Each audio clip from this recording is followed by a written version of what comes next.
నేను మీ మాధురి. ఈరోజు మనతో పాటు ఉన్నారు S V Naganath garu, astro psychologist. Hello sir. Sir, last time మనం పుష్ప 2 రిలీజ్ అయ్యేటప్పుడు అల్లు అర్జున్ హారోస్కోప్ గురించి అనాలిసిస్ చేసాం. తన హారోస్కోప్ ద్వారా తన పర్సనాలిటీ ఎలా ఉంటుందనేది అనాలిసిస్ చేసాం. ఆ తర్వాత మీరు ఏదైతే చెప్పారో అదే సిమిలర్గా అవే జరుగుతూ వచ్చాయి ఇప్పటి వరకు కూడాను. ఏంటంటే చిరంజీవి ఫ్యామిలీతో, మెగా ఫ్యామిలీతో కాంప్రమైజ్ అవుతారా అని అడిగితే కాంప్రమైజ్ అవుతాడు ఖచ్చితంగా అని చెప్పి.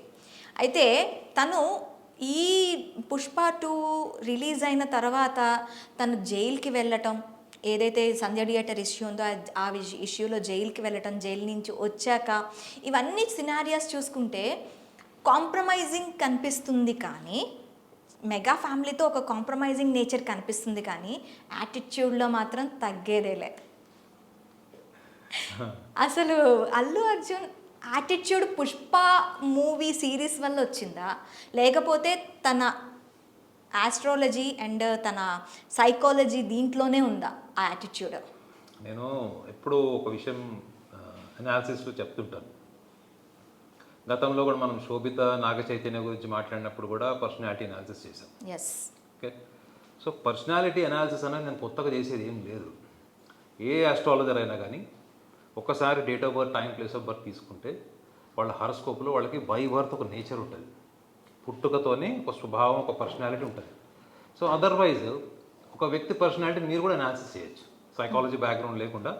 వాళ్ళ బిహేవియర్, వాళ్ళ కమ్యూనికేషన్, వాళ్ళ థాట్ ప్రాసెస్, ఇవన్నీ కూడా మీకు డే టు డే లైఫ్లో కనిపిస్తాయి.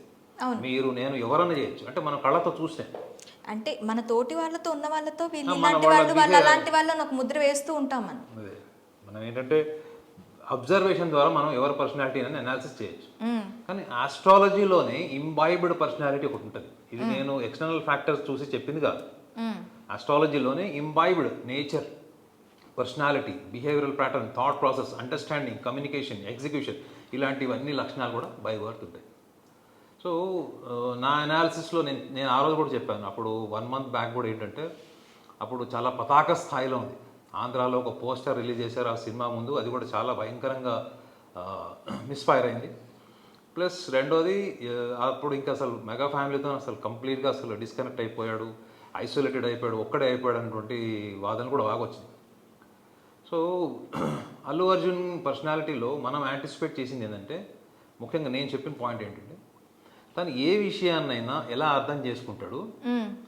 అర్థం చేసుకోవడం అన్నది receiving, receptor, how you receive. అంటే ఎక్స్టర్నల్ ఫ్యాక్టర్స్ని నువ్వు ఎలా రిసీవ్ చేసుకుంటావు. అది it may be success, failure, identity, popularity, name, fame, money, everything else. ఇది మన చుట్టూ జరుగుతున్నటువంటి ఒక సిస్టమ్. అది దీన్ని మన బ్రెయిన్లోకి మనం ఎట్లా ఎక్కించుకుంటాం. That is one angle I have explain. అది మన ఐడెంటిఫై అయిపోయిన తర్వాత, whatever happening around you, success, whatever it is, how you get identified and how you channelize it to your ego. అర్థమైందండి. ఐడెంటిటీ, గొప్ప గొప్ప awards, rewards వచ్చిన వాళ్ళు, national level, international popular అయిన వాళ్ళు కూడా మోడెస్ట్ ఉంటారు, యాటిట్యూడ్ ఉండదు, సింపుల్గా ఉంటారు. One of the best example megastar Chiranjeevi. So కొంతమంది దాన్ని ఐడెంటిఫికేషన్తో పాటు దానికి ఒక ఈగో యాడ్ చేసుకుంటారు. అంటే ఈగో అని ఎందుకు చెప్తున్నానంటే, ఇక్కడ ఈగో అంటే అహంకారం అని కాదు. ఈగో అంటే ఏంటంటే, మీకన్నా నేను సాధించింది ఏంటి ఎక్కువగా, మీ అకౌంట్లో ఎన్ని అవార్డ్స్ ఉన్నాయి, నా అకౌంట్లో ఎన్ని అవార్డ్స్ ఉన్నాయి, నాకు వచ్చిన అవార్డు ఇంతకుముందు ఎవరితో వచ్చిందా, ఇవాళ నేను తీసుకున్న రెమ్యునరేషన్ ఇంతకుముందు ఎవరైనా తీసుకున్నారా. ఈ డిస్క్రిమినేషన్ ఎప్పుడైతే నువ్వు పర్సనల్గా కంపారిజన్, దాని డిస్క్రిమినేషన్ ఉంటుంది. ఈ డిస్క్రిమినేషన్ ఆఫ్ ఐడెంటిటీ ఏదైతే ఉంటుందో, ఇది ఆల్రెడీ ఆయనకి ఇంజెక్ట్ అయిపోయింది. Okay, proud feeling. It is not just proud, even arrogance. Oh, even it's an arrogance. అంటే ప్రౌడ్ నుంచి ఆరగెన్స్ వరకు వెళ్ళిపోయాడు. అంటే ఇప్పుడు ఈ సక్సెస్ వల్లనే వచ్చింది అన్నది మాత్రం రాంగ్. మీరు అన్నారు కదా, పుష్ప 2 నుంచి పికప్ అయిందా, or else it is imbibed nature, is horoscope is indicating అని అడిగారు. హారోస్కోప్లోనే ఈ type of aggressive behaviour, aggressive communication, lack of patience, anger management failure, and he doesn't know how to డిప్లొమాటికల్లీ convey with the world.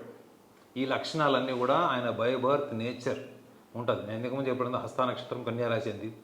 Plus ఇంకోటి కూడా చెప్పాను, బుధగ్రహం నీచలో ఉంటే, నేను చాలా హారోస్కోప్ చూశాను, వాళ్ళ కమ్యూనికేషన్ ఇలానే ఉంటుంది. వాళ్ళ లోపల ఎంతో అంత మంచితనం ఉంటుంది, 10 మందిని వాళ్ళతో పాటు తీసుకెళ్లాలన్నటువంటి ఒక లీడర్షిప్ డ్రైవ్ ఉంటుంది. At the same time kindness, sympathy ఇవన్నీ ఉంటాయి. కానీ అది ఎప్పుడు ఎలా ఎగ్జిక్యూట్ చేయాలి అన్నట్టు టైమ్లీ సెన్స్ ఉంటుంది చూడండి, ఆ టైమ్లీ కామన్ సెన్స్ ఉంటుంది చూడండి, అది ఎప్పుడు బయటకు వస్తుందా, ఎప్పుడు రావాలి, ఎప్పుడు రాకూడదు అన్నది కూడా వాళ్ళకి అది మోర్ ఇన్స్టింక్టివ్. మీకు కామన్ సెన్స్, సిచ్యువేషనల్ సెన్స్ ఉన్నప్పుడు మీరు సందర్భ సహితంగా మాట్లాడతారు, సందర్భ సహితంగా ప్రవర్తిస్తారు. కానీ ఇది మోర్ ఇన్స్టింక్టివ్. అంటే మీ బ్రెయిన్ నుంచి బాడీకి సిగ్నల్ రాకుండానే మీరు మాట్లాడేస్తారు, మీ బ్రెయిన్ నుంచి బాడీకి సిగ్నల్ రాకుండానే మీరు డెసిషన్స్ తీసుకుంటారు, స్టేట్మెంట్స్ ఇచ్చేస్తారు. సో దీనివల్ల ఏమైపోతుంది, ఇప్పుడు ఏదైతే నేను కరెక్ట్ అనుకుంటున్నానో, ఇప్పుడు నా కళ్ళ ముందు జరుగుతుంది ఏదైతే అనుకుంటున్నా అది నేను సుపీరియర్గా ఫీల్ అవ్వచ్చు. లేదా నన్ను ఎవడో తొక్కేస్తున్నాడు, నా మీద ఎవరో అంటే కుళ్ళు పోతోళ్ళు ఉన్నారు, నా పక్కన అసూయించుకునే వాళ్ళు ఉన్నారు అనుకుండొచ్చు. ఇవన్నీ నిజంగా ప్రాక్టికల్గా మ్యాచ్ కానప్పుడు ఏం చేస్తారు, మళ్ళీ సెకండ్ థాట్కి వెళ్తారు, మళ్ళీ డిఫెన్స్లో పడతారు.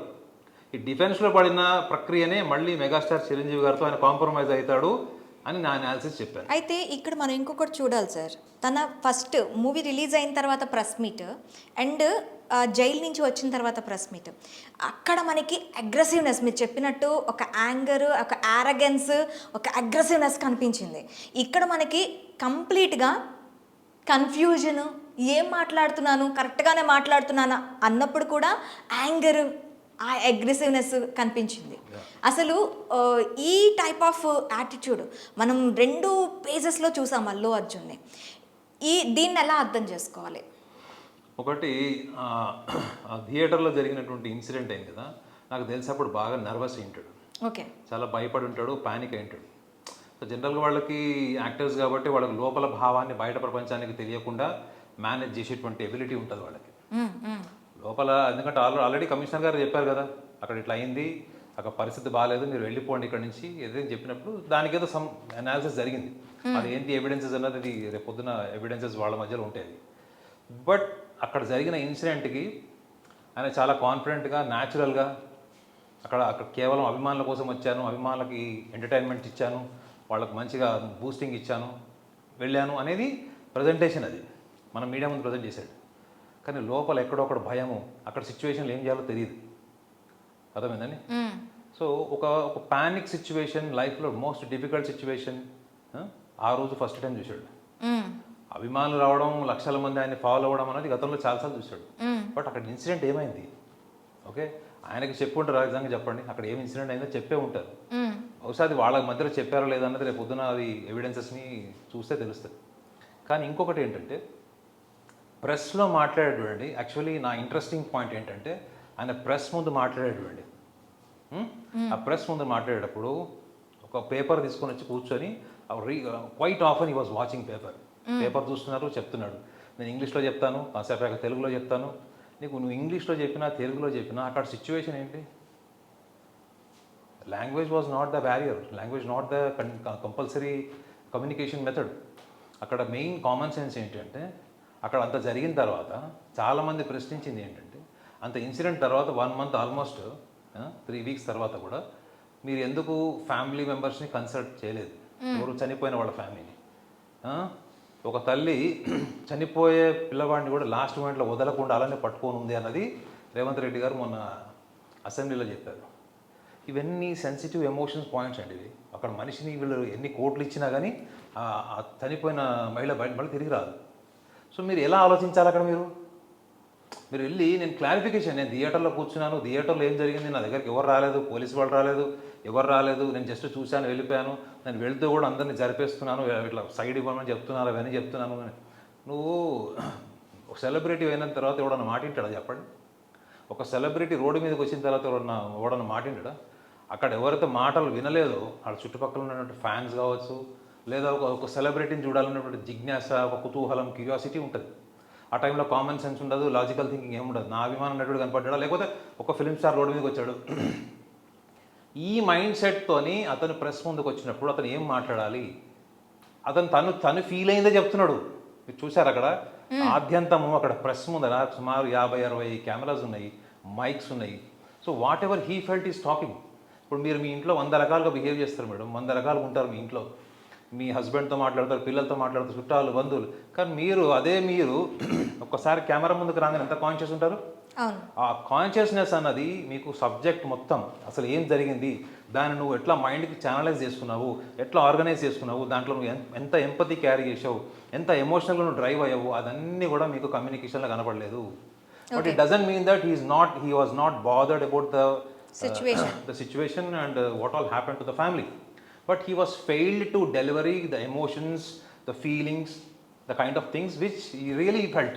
అది అల్లు అరవింద్ గారు వచ్చి చెప్పే వరకు ఎవరికి తెలియదు. ఆయన ఏమని చెప్పారు, వారం 10 రోజుల నుంచి మా అబ్బాయి ఇద్దరు సరిగా లేదు, సరిగా భోజనం చేయట్లేదు అని చెప్పాడు. అది నిజమై ఉండొచ్చు ప్రాబబ్లీ. బట్ ఆమె చనిపోవడం వల్ల అల్లు అర్జున్కి వచ్చినటువంటి ఆనందం ఏమి ఉండదు. అది జరిగింది, అది దురదృష్టకరం. కానీ నువ్వు దాన్ని ప్రాపర్గా ప్రజెంట్ చేయలేకపోవడమే నా హారోస్కోప్లో interesting point. Communication. Yes, communication. మీరు ఎలా అర్థం చేసుకున్నారు, ఎలా ఎగ్జిక్యూట్ చేశారు. నాకు తెలిసి అల్లు అర్జున్ లైఫ్లో ఇంత డిఫికల్ట్ టఫ్ సిచ్యువేషన్ నా భూతో నా భవిష్యత్. ఎందుకంటే కాదు, సెలబ్రిటీస్ అందరూ కూడా అద్దాల మెడలో ఉంటారండి. వాళ్ళు ఎప్పుడు కూడా విమర్శను తట్టుకోలేరు. అర్థమైందా? విమర్శ తట్టుకోలేదు. ఇప్పుడు అల్లు అర్జున్ పర్సనాలిటీ ఇది అంటే మనోభావాలు దెబ్బతింటాయి. అవునా కదా? సమంత గారు ఇది అంటే మనోభావాలు దెబ్బతింటాయి. సో వీళ్ళు మనోభావాలు దెబ్బతినటువంటి ఒక వలయంలో ఉంటుంది. కానీ అల్లు అర్జున్ మొన్న మీడియా ముందుకు వచ్చినప్పుడు అందులో ప్రతి ఒక్కళ్ళు ఆయన ఏం క్వశ్చన్ వేస్తాడు అనేటువంటి నర్వస్నెస్, అప్పుడు పల్స్ రేట్ చెక్ చేసి ఉంటే ఎంత ఉండేదో చెక్ చేసుకోమండి, హార్ట్ బీట్ చెక్ చేసి ఉంటే తెలిసి ఉండేది ఆయన ఎంత నర్వస్ అయి ఉంటాడు, ఎంత పానిక్ అయి ఉంటాడు. అంటే ఇవన్నీ కూడా ఆయన లైఫ్లో మోస్ట్ డిఫికల్ట్ సిచ్యువేషన్ని అతను ఫేస్ చేసిన సందర్భం అదే. కానీ ఒక మనిషి నిజమైన వ్యక్తిత్వం బయటపడేది ఎప్పుడు చెప్పండి? ఇట్లాంటి టఫ్ సిచ్యువేషన్ అని భయపడుతుంది. 42 ఏళ్ళు 40 ఏళ్ళు ఉన్నాయి కదా, ఇంత టఫ్ సిచ్యువేషన్ ఆయన హ్యాండిల్ చేసింది ఇదే ఫస్ట్ టైం. ఆయన ఏంటి, ఆయన వ్యక్తిత్వం ఏంటి, ఆయన అంతర్గతం ఏంటి, ఆయన భావోద్వేగాలు ఏంటి, తనకు తన పట్ల ఎంత క్లారిటీ ఉంది, ఆ క్లారిటీని ఎంతవరకు అతను ఎగ్జిక్యూట్ చేశాడు, యాంగ్జైటీ ఎట్లా ఉంది, యాంగ్జైటీ మేనేజ్మెంట్ ఎట్లా చేశాడు, ఆ సిచ్యువేషనల్ సెన్స్ ఎంత ఉంది, అదంతా కూడా మీరు జస్ట్ ఒక ఆర్టికులేషన్ కమ్యూనికేషన్ చూడండి, మీకు తెలిసిపోతుంది. So what ever Allu Arjun is was completely presented in front of the media and that's what is real personality. అయితే ఇక్కడ సందెట్లో సడేమియా అన్నట్టు తెలంగాణలో రాజకీయ పార్టీలు అపోజిషన్ అండ్ లీడింగ్ రెండు పార్టీసు ఈ ఇష్యూని సెంటర్ ఆఫ్ అట్రాక్షన్గా పెట్టుకొని నువ్వెందుకు చేసావంటే నేను ఎక్కడ చేశాను అనే దీంట్లో ఇప్పుడు రేవంత్ రెడ్డి కేటీఆర్ మధ్య ట్వీట్ల వారు దీని గురించి ఎస్పెషల్లీ ఈ ఇష్యూ గురించి రేవంత్ రెడ్డి అసెంబ్లీలో మాట్లాడటం అంటే ఒక మూవీ ఇంపాక్ట్ అసెంబ్లీని కదిలించే వరకు వెళ్ళిందా అంటే అట్లా కదా, ఇన్సిడెంట్ కదిలించింది, మూవీ కాదు. They don't care about movie. సినిమాలు వస్తుంటే పోతుంటే ముఖ్యమంత్రి స్థాయి ఎందుకు పట్టించుకుంటాడు సార్? ఇన్సిడెంట్ గురించి ఆయన మాట్లాడలేదు. పుష్ప 2 రిలీజ్కి మీరు బిజినెస్ చేసుకోండి, ప్రభుత్వం దానికి రాయితీలు ఇస్తుంది, బెనిఫిట్స్ ఇస్తుంది,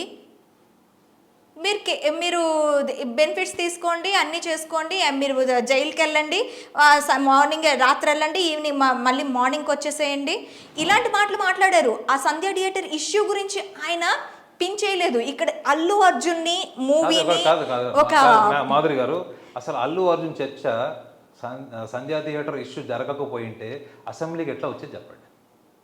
అసలు అల్లు అర్జున్ అనే వ్యక్తి is a discussable person in the assembly or in the parliament because of the demise. ఆ మహిళ ఎవరితో చనిపోయిందో, ఆ పిల్లవాడి పరిస్థితి హాస్పిటల్లో బాగోలేదో, దాని ఎమోషన్ అసెంబ్లీ వరకు వెళ్ళింది. ప్లస్ ఇంకోటి వార్ నడుస్తుంది కదా, వర్బల్ వార్ నడుస్తుంది. రూలింగ్ పార్టీ వాళ్ళకి కౌంటర్గా అపోజిషన్ పార్టీ వాళ్ళు ట్వీట్ చేశారు. ఒక ముఖ్యమంత్రి పేరు కూడా ఒక సెలబ్రిటీ నోట్లో రాలేదు. ఇట్లాంటివన్నీ చూసాం. అంటే నువ్వెవరో తెలియదు అంటే వాళ్ళు పొలిటీషియన్స్ వాళ్ళు విమర్శించుకుంటారు, అది వాళ్ళకి సాధ్యమే. ముఖ్యంగా ఎలక్షన్ టైంలో అయితే చాలా బూతులు కూడా తిట్టుంటారు. కానీ ఇక్కడ ఏమైపోయిందంటే ఈ ఇష్యూ అల్లు అర్జున్ ఇష్యూ ఏదైతే ఉందో అది పొలిటికల్ మైలేజ్ కూడా డ్రైవ్ చేస్తుంది. నాకు తెలిసి ఇఫ్ ఐఎమ్ రైట్, నా యాంటిసిపేషన్ ప్రకారము Allu Arjun will remain a cat on the wall. అయితే ఈ సిచ్యువేషన్ మీరు కమ్యూనికేషన్ అంటున్నారు కాబట్టి ఈ గోడ మీద పిల్లి ఇప్పుడు అపోజిషన్ వైపు వెళ్తుందా, లేకపోతే లీడింగ్ వైపు వెళ్తుందా, లేకపోతే నాకెందుకురా బాబు ఇప్పటికైంది చాలు వెళ్ళి దుకాణం సర్దుకొని లోపలికి వెళ్ళి కూర్చుందాం అని చెప్పి నాకు తెలిసి ఇప్పుడు అల్లు అరవింద్ గారు ఏం చెప్తాడో ఫాలో అవుతాడు. ఓకే, అల్లు అర్జున్ ఇప్పుడు కూడా సొంత బుర్ర పెట్టాడు.